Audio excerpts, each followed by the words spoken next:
Okay, so you're saying that Lydia Thorpe's protest wasn't the time and place for it, and that national politicians should have respect. Um, you do know that protests happen in Parliament all the time. All the time. This is why you have things like walkouts. This is why you have things like symbolic acts that they might do, pins they may wear, certain gestures they may do. There's also things like verbal protests that they do. And there's just civil disobedience as well, where they will actually interrupt the proceedings of some kind of legislation or bill because they're protesting in Parliament. This is something that is done all the time. So it's no different here. So I am wondering why it is suddenly a problem that Lydia Thorpe protested. And it's not so much a problem when other politicians will protest. Also, in terms of respect, there are two parts that I want to talk about with this. The first thing, have you seen how politicians treat each other?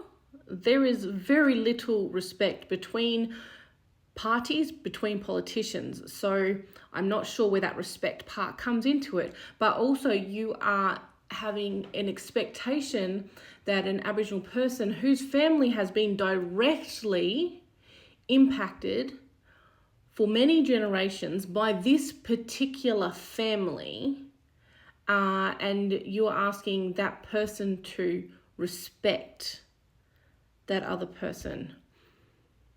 Why?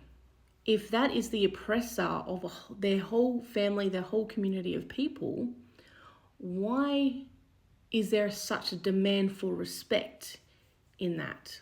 It is really unusual because there is a colonizer who is an oppressor, who is the one doing the stuff to another group of people, and then you have people who are the receivers, the victims, the oppressed of that, and there's an expectation that the respect must be given to the oppressor. That is really unfair, unkind, and not at all compassionate to consider saying these things and considering actually talking about these publicly and sharing that publicly. And it's unfair, especially if every time a politician protests in Parliament, you're not speaking up about that and having an issue with that either. Now here, I'm not saying you do or you don't. I don't know. I don't know what you do in your spare time. I don't know if you do have a problem with every other politician doing it.